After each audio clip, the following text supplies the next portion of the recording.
Baik kawan-kawan, selamat datang kembali. Pada kesempatan kali ini, saya akan membahas analisa saham mingguan untuk periode tanggal 21 Juni sampai dengan 25 Juni 2021. Saham-saham yang saya bahas kali ini memang agak unik ya, karena dia adalah saham-saham yang naiknya masih positif ya. Ada beberapa yang naiknya tinggi ya. Ya nggak semuanya sih. Saya bahas 6 saham ya.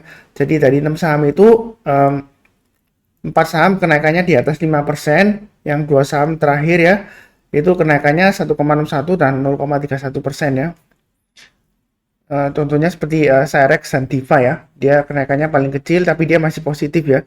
Jadi kalau kita perhatikan di sini ya, ini adalah aplikasi HOTS dari Mirai Asset ya, di PC ya. Jadi kalau kita perhatikan di indeks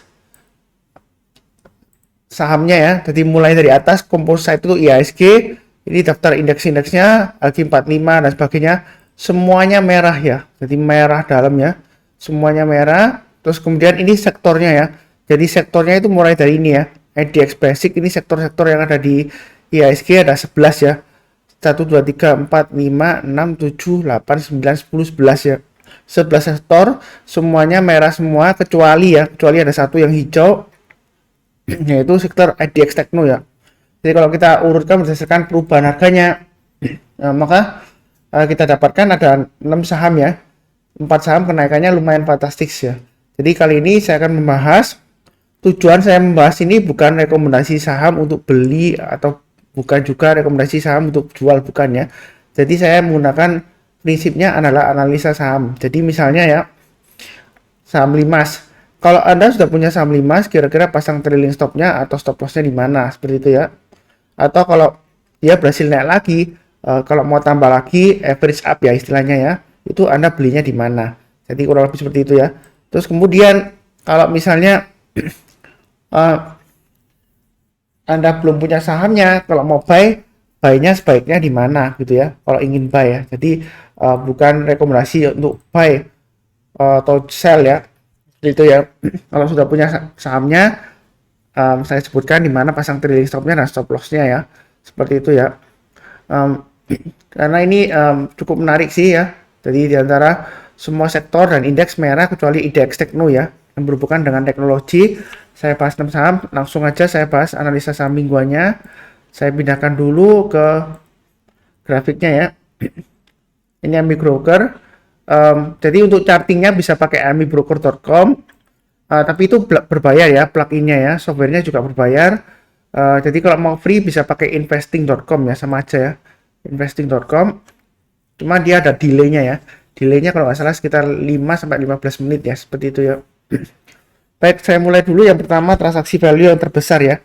Saya mulai dulu dengan analisa saham mingguan untuk di MMX ya. Jadi di MMX ini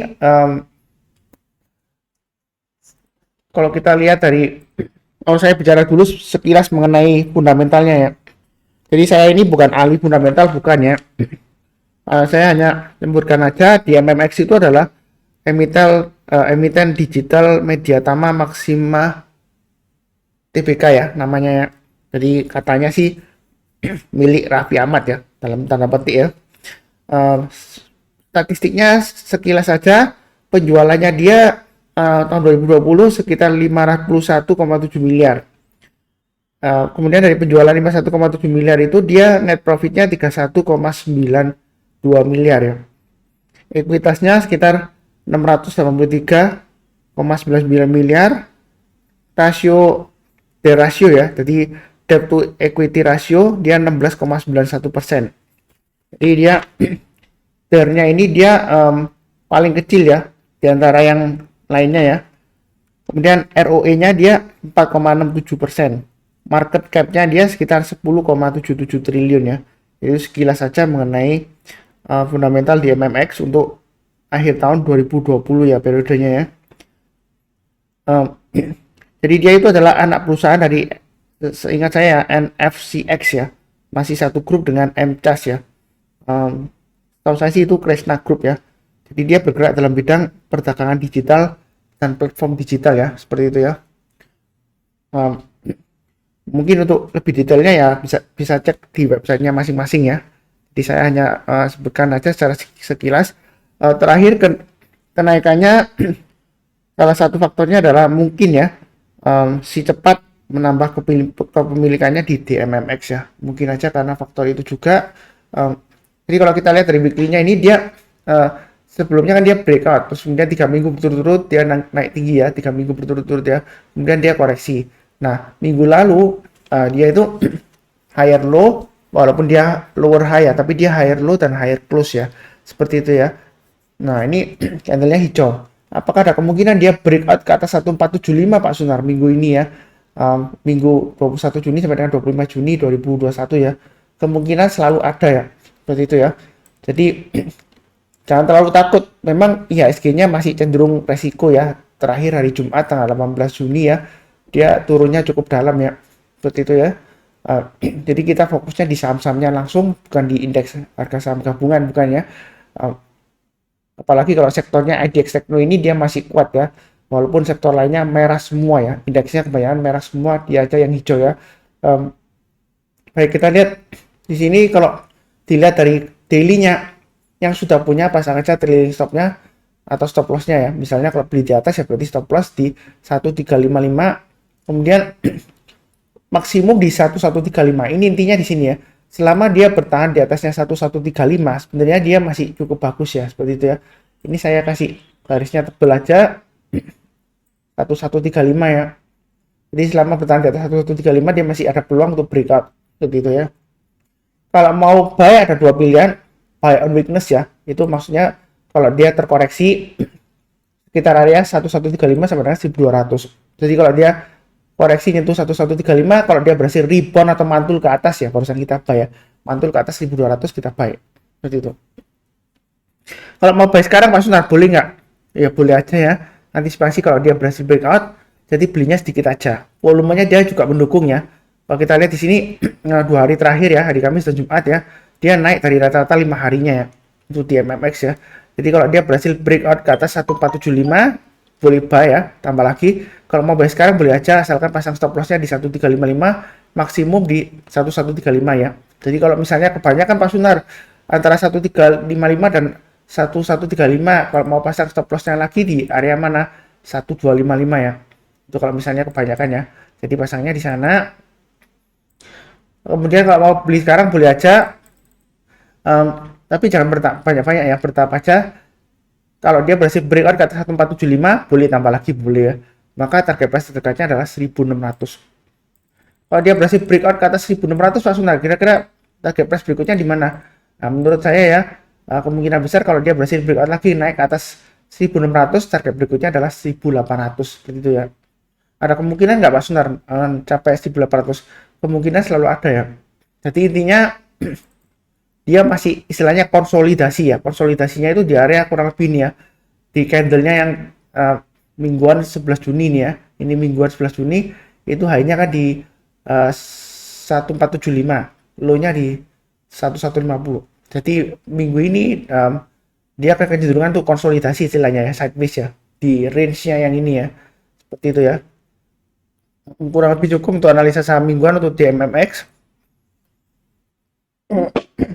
Kemudian berikutnya untuk SRX ya. Jadi SRX ini seperti kita ketahui dia barusan IPO ya, nggak lama ya dia IPO-nya ya. Dia adalah emiten yang bergerak dari dalam bidang PC ya, rakitan ya, terutama laptop biasanya ya. Penjualannya dia sekitar 223 miliar ya, itu yang terakhir. Kemudian net profitnya untuk ini tahun 2020 ya. Jadi net profitnya untuk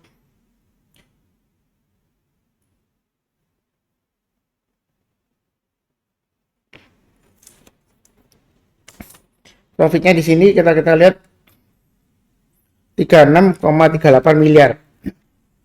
Kemudian ekuitasnya sebesar 5,93 ya. Di bentar saya lupa kasih saya cek ulang ya, maaf ya. Jadi untuk SRX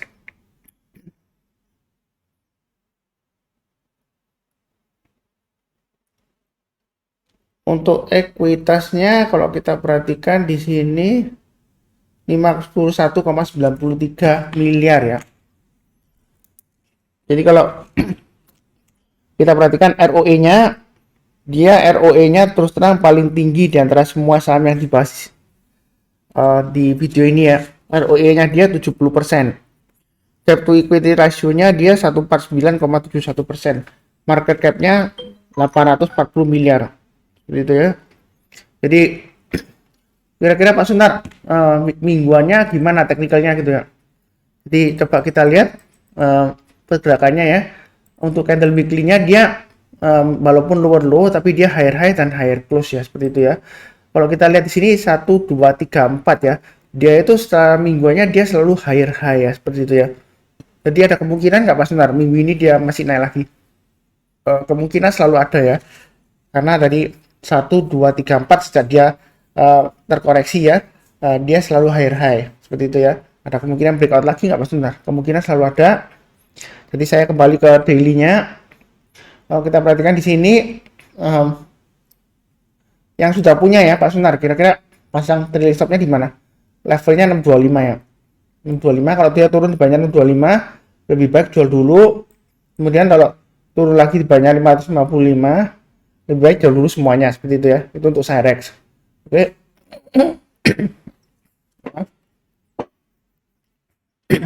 Maaf ya, tenggorokan saya memang agak kurang baik ya. Jadi kalau yang mau buy on weakness ya, karena saya sih tunggu aja di sekitar area ini ya. Sekitar area yang saya kotakin ini kurang lebih di area 525 sampai dengan 555. Itu bagi yang mau buy on weakness ya untuk Cyrex. Kemudian kalau yang mau buy high sell higher Pak Sunar, boleh nggak? Boleh-boleh aja ya. Jadi kalau tipenya buy high sell higher, tunggu kalau dia breakout ya. Kalau naik ke atas 680 buy ya. Seperti itu. Kemudian dia kalau naik lagi ke atas berapa Pak Sunar? Beli lagi. Naik ke atasnya ini ya, 705 ya. Jadi kalau dia berhasil naik nanti ke atas 705, boleh buy lagi, tambah lagi. Target price-nya di mana Pak Sunar? Ya kita ambil dari 1 2 3 high ini ya. Saya ambil yang paling low ya di 820. Jadi kalau dia berhasil breakout ke atas 705, ada kemungkinan dia besar dia bisa mencapai target 820 ya untuk Cyrex ya. Jadi kalau mau tambah lagi, kalau dia berhasil naik ke atas 705, mungkin tambahnya di tengah-tengahnya kurang lebih 760 ya. Jadi belinya bertahap aja, buy high sell higher 680, 705, 760 dan 820 itu targetnya ya. Kalau dia berhasil breakout lagi Pak Sunar, boleh tambah lagi nggak? Boleh ya. Ada kemungkinan dia breakout ke atas 860 ya, seperti itu. Kalau kita perhatikan di sini dia kecenderungan membentuk seperti mangkok di sini ya. Jadi seperti mangkok gini ya. Ya mudah-mudahan dia berhasil mencapai target di permukaannya ya. Permukaan dari mangkoknya ya 860 ya. Seperti itu ya. Jadi dia masih berusaha berjuang ke atas. Kalau yang takut-takut ya buy on weakness-nya sekitar sini ya. 525 sampai dengan 555. Kalau dia turun banyak 525 ya ada kemungkinan dia tembus ke bawah 442 ya. Jadi hati-hati aja. Oke, berikutnya untuk analisa saham mingguan untuk Limas ya. Jadi kalau kita lihat di sini Limas ini dia minggu lalu dia masih tidur di 50 ya. Walaupun ada pergerakan ke 60 kemudian tidur lagi ke 50, tapi itu minggu sebelumnya ya, maaf ya. Minggu lalu dia breakoutnya naik tinggi ya sampai 97 high-nya ya. Dia ditutup tertinggi ya hari Jumat ya. Untuk Limas ya. Volume 2 hari terakhir naik tinggi ya. Tapi kalau kita lihat di sini penjualan asing dia net sell ya. Jadi yang beli lokal ya. Seperti itu ya. Jadi kalau kita lihat sekilas mengenai Limas, Limas Indonesia Makmur Tbk ya. Dia bergerak di bidang layanan data, informasi dan analisa pasar modal. Jadi market cap-nya dia itu 76,42 miliar ya. Sales-nya penjualannya 102,7 miliar, ekuitasnya 61,19 miliar ya.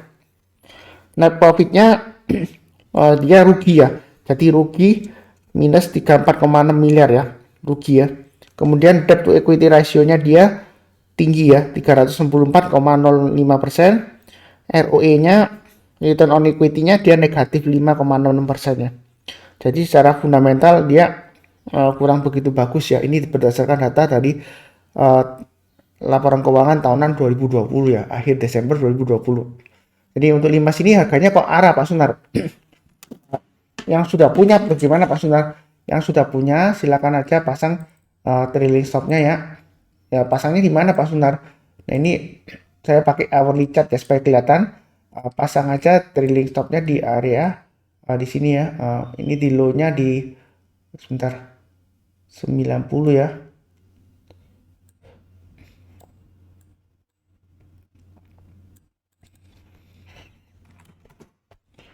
Jadi di area 90 itu di low-nya itu pasangan trailing stopnya ya. Yang pertama, terus maksimum trailing stop berikutnya di mana Pak Sunar? Di area ini ya. Bentar saya lihatkan di sini di 80. Jadi pasang aja trailing stopnya di 90 dan 80 itu bagi yang sudah punya ya. Kemudian Pak Sunar bagi yang belum punya kira-kira bagaimana gitu ya. Kalau kita lihat di sini ini adalah 90 ini kurang lebih resistennya yang dia uji ya. Dia berhasil breakout sebelumnya. Jadi kalau dia selama bertahan di atas 90, dia ada kemungkinan masih breakout lagi ke atasnya berapa Pak Sunar? Ini kalau kita lihat di sini ada resisten sekitar 105 ya. Seperti itu ya. Jadi selama dia bertahan di atas 90, target price berikutnya adalah 105 ya, seperti itu ya. Jadi Pak Sunar kira-kira yang belum punya bagaimana gitu ya. Yang belum punya pilihannya ya, menurut saya ya, kalau mau buy on weakness ya sekitar area ini ya. Ini saya kasih garis. Ini adalah kurang lebih area supportnya sebelumnya ya, sekitar area 60 sebentar. Ini kok nggak bisa pas banget ya ini ya. 65 ya. Jadi kurang lebih sekitar 65. Jadi kalau dia terkoreksi misalnya ya, saya nggak mendoakan. Kalau dia berhasil rebound naik ke atas 70 ya, di 65 ini kayak semacam triggernya, tapi banyak kondisinya ya. Tapi trigger buy-nya kalau kita buy on weakness, kalau dia nyentuh 65, kalau dia berhasil rebound atau mantul ke atas 70, barusan kita buy ya. Jadi sejauh ini kurang lebih seperti itu ya, kalau yang mau buy on weakness ya. Bukan berarti akan koreksi, belum tentu ya. Yang mau buy high sell higher Pak Sunar, boleh buy nggak? Sebenarnya kalau mau buy high sell higher ya, boleh aja. Sekarang langsung buy boleh, asalkan dia kalau turun di bawahnya 90 dan 80 kita harus jual ya. Tapi belinya jangan terlalu banyak ya. Karena kalau kita lihat di sini kecenderungannya sebelumnya dia tidak liquid ya. Terus secara fundamental juga ekuitasnya minus ya. Dia juga rugi ya. Seperti itu ya. Jadi kalau mau trading buy high sell higher, buy sekarang boleh asalkan pasang stop lossnya 90 dan 80. Kemudian kalau dia berhasil naik lagi ke atas 105 ya. Itu target price pertamanya. Kalau dia berhasil breakout ke atas 105 Pak Sunar, boleh tambah lagi nggak? Boleh ya. Jadi kalau mau tambah lagi, selama dia bertahan di atas 105, targetnya lumayan tinggi loh ya. Jadi kalau kita ambil dari high-nya ini, targetnya aja sekitar 155 ya. Seperti itu ya. Atau minimum di 150-an lah di sini ya. Kemungkinan bisa tercapai ya. Memang di sini resikonya tinggi ya. Kalau nggak berani ya, beli buy high sell higher, jangan memaksakan diri. Jadi jangan sampai nanti kalau nyangkut ada omongan di belakang menyalahkan Pak Sunar, katanya Pak Sunar masih bisa naik lagi. Ya memang secara teknikal dia masih bagus ya uptrendnya, terus terang aja masih bagus short termnya, jangka pendek ya. Karena dia candlenya higher high, higher low dan higher close, ya kan? Walaupun dia masih belum confirm uptrend ya, seperti itu ya. Jadi saran saya kalau mau buy high sell higher boleh, belinya bertahap, naik lagi ke atas 105 tambah lagi, kemudian naik lagi ke atas berapa Pak Sunar kalau mau tambah lagi. Saran saya antara 105 dan 150 ini kalau mau tambah lagi ya sekitar, kalau digambarkan garis-garisnya ya, ini 115, kemudian kalau naik lagi ke atasnya ini 131, nah seperti itu ya. Jadi naik ke atas 115 tambah lagi, naik lagi ke atas 131 tambah lagi, target price terdekatnya 150. Kalau sudah dikasih 150 menurut saya sih sudah cukup bagus ya. Kalau dia berhasil naik lagi, kalau yang berani tanggung resiko lagi ya, Pak Sunar nggak apa-apa, terus tanggung resiko ya. Berikutnya ya 180 kalau mau tambah lagi ya. Kalau naik ke atas 180 tambah lagi, target price berikutnya adalah sekitar area ini ya, 208 lah kurang lebih ya. Seperti itu ya. Apakah mungkin tercapai Pak Sunar 208? Semua di saham mungkin tercapai ya. Tapi tentu saja risiko ya. resiko kena suspend, setelah kena suspend nanti dia dibuka suspensinya, nanti tiba-tiba ARB turun ke bawah ya. Jadi resiko selalu ada. Kalau nggak berani resiko ya, kalau masih mau buy ya buy on weakness saja 65-70 ya. Jadi tunggu kalau dia nyentuh 65 kemudian berhasil rebound atau mantul di atas 70 barusan kita buy. Seperti itu ya. Kalau nggak berani ya jangan memaksakan diri ya. Intinya seperti itu ya. Kemudian berikutnya PTSN. Kalau kita lihat di sini untuk saya bahas dulu mengenai sekilas perusahaannya ya. Namanya adalah Sat Nusa Persada Tbk. Jadi PTSN ini dia bergerak dalam bidang katanya sih high tech components ya, untuk mobile components, untuk 5G teknologi, kemudian laptop components dan alat pembayaran digital ya. Kemungkinan besar dia naiknya sih sentimen ke alat pembayaran digital ya, seperti itu ya. Dia pendapatannya kalau dilihat dari laporan keuangannya dia dalam bentuk US dollar ya. Jadi penjualannya itu adalah 31,75 juta US dollar. Kalau di kursan rupiahnya sekitar 460 miliar ya. Kursnya hari terakhir 14.490 kurang lebih ya. Ekuitasnya saya bacakan dalam rupiah aja ya. Ekuitasnya kurang lebih 1,21 triliun. Market cap-nya 1,24 triliun. Tapi equity rasionya 66,64%. Kemudian dari penjualan 460 miliar, net profitnya sekitar 18,6 miliar rupiah ya, kurang lebih ya. Jadi kalau kita lihat di sini dia untuk PTSN ya, fundamentalnya sih ya selama ekuitasnya nggak minus ya, ROE-nya nggak minus, nggak rugi, ya saya rasa sih dalam kategori masih cukup bagus ya. Jadi itu ya. Dari laporan keuangan maksud saya ya. Jadi kalau lihat dari weekly chart-nya dia higher low, higher close, tapi belum berhasil higher high ya. Dia masih menguji level 240 ya. Jadi penutupan pas di 240 ya. 18 Juni itu. Memang kalau naiknya tinggi resiko kena suspend ya. Suspend itu artinya diperhentikan perdagangannya selama dalam waktu kurun tertentu ya. Biasanya nggak terlalu panjang ya. Begitu ya. Memang resiko.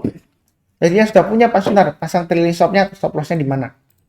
Nah, ini saya ajukan pakai hourly-nya aja ya. Kalau yang sudah punya, pasang aja trailing stop-nya di area 230 dan di area ini ya 226. Jadi kalau turun di bawahnya 230 dan 226, saran saya lebih baik jual dulu semuanya ya, turun di bawah 226. Nah, kalau kita perhatikan di sini dia mulai merangkak naik ke atas ya, seperti itu ya. Kalau mau buy Pak Sunar, kira-kira buy-nya di mana? Ada dua pilihan ya. Ini adalah area supportnya di bawah ya, kurang lebih di sini kurang lebih sekitar area 195 sampai dengan 202 ya. Kalau mau buy on weakness di sana boleh ya. Tunggu aja kalau dia koreksi. Saya nggak mendoakan koreksi ya, mudah-mudahan masih tetap naik ya. Jadi saya doakan selalu naik terus ya. Karena kenapa? Jangan merasa ketinggalan ya. Jadi kalau naik tinggi, jangan didoakan untuk turun supaya harapan nanti buy ya, seperti itu ya. Kalau Anda doanya di Pak, mudah-mudahan saya doakan turun supaya saya biasa buy, itu salah ya. Jadi kita harus doakan yang positif supaya naik lagi, seperti itu ya. Karena kalau turun, kemungkinan dia turun lagi gitu ya. Nanti nggak jadi naik lagi. Jadi walaupun kita bisa dapat di harga bawah, tapi belum tentu trennya masih bakalan kuat naik lagi ya. Jadi jangan diharapkan atau didoakan turun ya. Kalau mau buy ya, didoakan aja naik terus ya. Begitu ya. Jadi strateginya kita pakai buy high sell higher. Loh, resikonya kan nyangkut Pak Sunar. Ya, di saham memang resikonya tinggi ya. Kalau nggak berani nanggung resikonya ya saran saya sih jangan trading atau invest di saham ya. Ya memang resiko selalu ada. Gitu itu ya. Jadi belinya bertahap aja. Buy on weakness boleh aja nggak masalah. Tunggu ya 195 sampai dengan 204 kurang lebih ini ya. Atau kalau mau buy high sell higher ya. Pak Sunar buy-nya kira-kira di mana? Ya sekarang sih buy boleh aja asalkan kalau turun di bawahnya 230 dan 226 lebih baik sih jual dulu ya, seperti itu ya. Kalau dia berhasil naik lagi ke atas 240 sebenarnya sih boleh tambah lagi ya kalau sudah punya ya. Kemudian target price berikutnya di mana Pak Sunar? Ya di sekitar 254 ya. Ini di high-nya 22 Desember dan 17 Desember 2020 di 254 ya. Itu kalau mau tambah lagi dia berhasil breakout ke atas. Target price-nya di mana Pak Sunar ya? Terus tentu saja kurang lebih ini yang terdekat ya. terdekatnya target price-nya di sekitar 270 ya. Ini swing high-nya 10 November ya. Ya mudah-mudahan dikasih yang sebelumnya ini ya, 4 November ya, lebih tinggi ya. Tapi ya, optimisnya saya di 270. Jadi kalau dia berhasil naik lagi ke atas 254, boleh tambah lagi Pak Sunar, boleh ya di 270. Seperti itu ya. Kalau antara 254 dan 270, kalau mau tambah lagi di tengah-tengahnya ya, itu kalau dia berhasil naik lagi ke atas 264. Memang range-nya sedikit ya. Kalau kita lihat 264, kenapa 264 itu adalah swing high di 25 Agustus 2020 ya, seperti itu ya. Apakah ada kemungkinan naik lagi Pak Sunar? Kemungkinan naik selalu ada ya, seperti itu ya. Jadi kalau kita perhatikan di sini ya, di tahun 2019 ya, dia kalau diterbangkan ya, istilahnya naik, diterbangkan ya, itu naiknya juga tinggi ya, seperti itu ya. Nah resikonya kan tinggi juga Pak Sunar. Iya bener lah. Kalau kita mau rewardnya tinggi ya, hasilnya tinggi ya, tentu saja kita mengharapkan ya, resikonya juga kemungkinan ya juga tinggi ya, seperti itu ya. Apalagi seperti di saham-saham seperti PTSN ya. Tapi menurut saya sih PTSN ini secara teknikal dia sudah cukup bagus ya. Tinggal tunggu aja breakout ke atas 240 dia makin bagus ya. Makin ke atas makin bagus nggak Pak Sunar? Makin bagus ya. Kalau dia naik lagi ke atas 270 boleh tambah lagi Pak Sunar. Boleh ya, jangan ragu-ragu ya. Kalau naik ke atas 270 tambah lagi, tambahnya di mana ya? Kalau dia berhasil breakout lagi ke atasnya ini ya. 280 ya. Seperti itu ya. Jadi kalau kita lihat di sini 282 ya, seperti itu ya. Jadi bisa saja analisa saya salah ya, bisa saja ya. Tapi secara teknikal dia memang bagus ya. Peluangnya masih bagus untuk breakout. Nah, breakout lagi ke atas 282, malah kalau mau tambah lagi boleh ya. Maka target berikutnya adalah sekitar 310 ya. Ini adalah swing high-nya di sini dan di sini ya. Tanggalnya nggak masalah lah ya, kurang lebih yang kelihatan sendiri ya, di sini dan di sini. Ini 310 targetnya. Kalau dia berhasil breakout ke atas 252. Kalau masih naik lagi Pak Sunar ke atas 310, targetnya di mana? Wah, kalau bicara target ini tinggi banget ya targetnya. Ya kurang lebih di sini ya, saya gambarkan ya. 400 ya. Nah, seperti itu ya. Jadi ceritanya bisa saham multi-bagger Pak Sunar. Jadi saham yang naiknya di atas 100%. Ya, kemungkinan selalu ada ya. Kita doakan yang terbaik aja. Ini kurang lebih target-target price-nya ya. Saya gambarkan aja. Kalau yang mau ikut average up ya, sesuaikan dengan target-target yang sudah saya berikan ini ya. Tentu saja yang berani nanggung resiko ya, seperti itu ya. Jadi belinya bertapa aja menurut saya ya. Gak usah terlalu takut. Prinsipnya di saham itu ya, saya ulang terus ya. Memang sudah saya sebutkan berulang kali ya. Mungkin bosan juga dengar Pak Sunar ngomong terus ya. Jadi di saham itu prinsip yang pertama ya, analisa teknikal fondasinya ya. Harga saham itu terbentuk karena permintaan dan penawaran ya. Jadi kalau permintaan lebih besar dari penawaran, kecenderungan harganya akan naik. Atau permintaan lebih kecil daripada penawaran, kecenderungan harganya akan turun. Itu prinsip dasar analisa teknikal yang pertama. Yang kedua prinsipnya adalah tren akan tetap berlanjut selama belum ada konfirmasi pembalikan arah. Jadi kalau arahnya uptrend, kan, dia kemungkinan masih bisa naik, Pak Sunar. Bisa ya, selama uptrendnya masih valid ya, istilahnya masih bagus. Tapi perlu diingat juga, pembalikan arah tren itu bisa berlaku sewaktu-waktu ya. Jadi dari uptrend bisa berbalik arah ke sideways, bisa berbalik arah ke downtrend. Jadi tren itu ada 3 macam ya di saham ya. Ada uptrend, tren naik, sideways, tren datar, downtrend, tren turunnya. Seperti itu ya. Kalau dia tren uptrendnya masih cukup valid, ya dia akan masih terus naik terus ya. Kalau nggak ada halangannya seperti itu ya. Jadi nggak usah terlalu takut, tapi jangan terlalu agresif ya. Memang kenaikannya dia itu volatilitasnya itu tinggi ya, fluktuasinya seperti itu ya. Ya yang berani buy high sell higher ya silahkan. Kalau nggak berani ya tunggu aja. Jadi penonton juga ikut senang lah lihat teman-temannya yang berani ambil, ya kira-kira bagus juga ya, seperti itu ya. Jadi kurang lebih cukup untuk analisa saham mingguan untuk PTSN. Kemudian berikutnya analisa saham harian ya, saham mingguan untuk ATIK ya. Jadi untuk ATIK ini naiknya sudah tinggi banget ya. Saya bahas dulu sekilas mengenai perusahaan ATIK ya. Dia namanya adalah Anabatic Technologies Tbk. Fokusnya katanya di bidang pengembangan platform digital banking katanya ya. Seperti itu ya. Perlu diingat aja dia penjualannya terakhir ya tahun 2020 6,1 triliun. Kemudian net profitnya rugi bersih 554 miliar ya. Return on equity-nya minus 69,42%. DER-nya 419,7% ya. Jadi DER-nya ini paling tinggi ya di antara semua emiten yang dibahas ya. Kemudian ROE-nya dia juga paling dalam ya, negatif 69,42% ya ruginya ya, return on equity-nya ya. Kemudian market cap-nya dia itu 4,19 triliun ya. Itu tuh untuk Atik ya.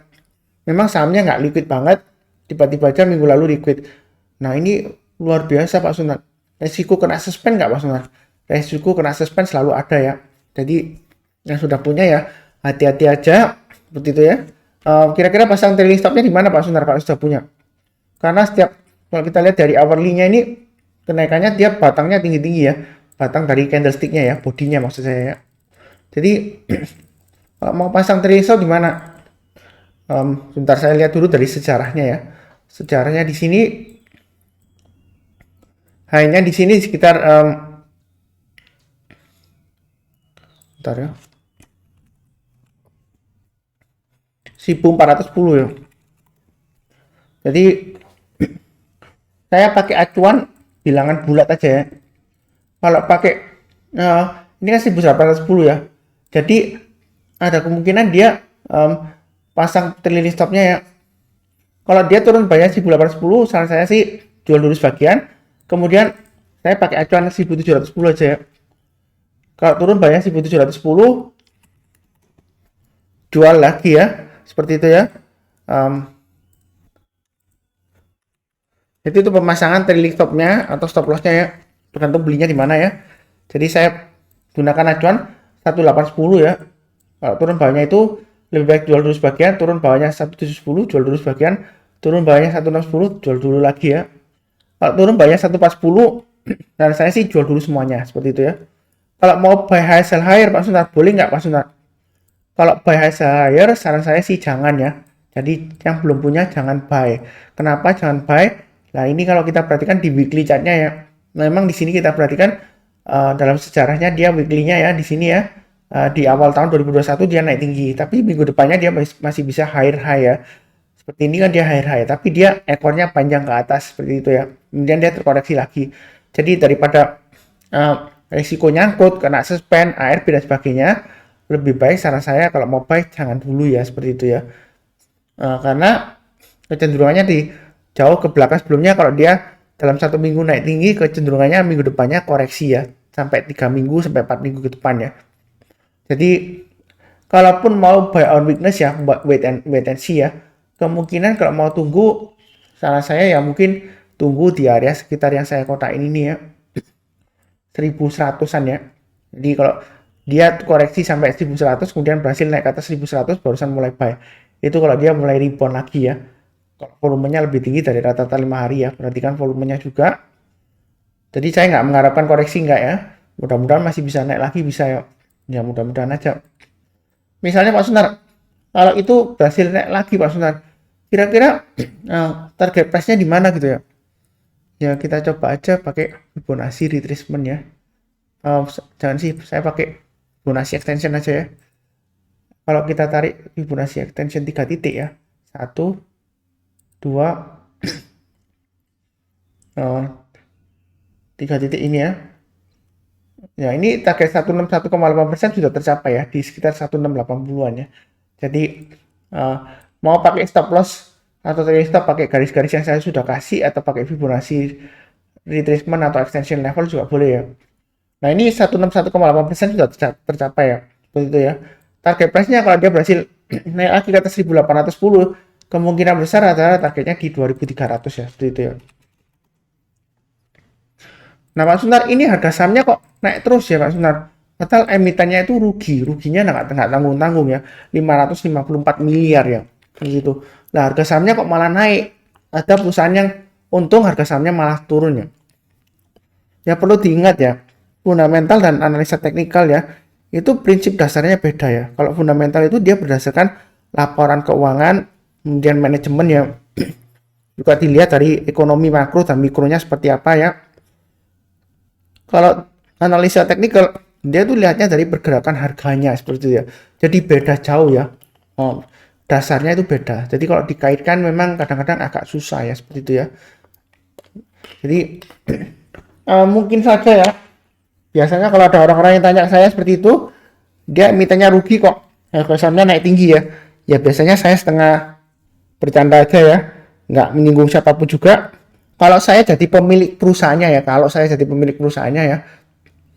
kalau emitennya rugi, kalau saya pengen untung dapat uang, caranya gimana? Ya saya goreng sahamnya ya.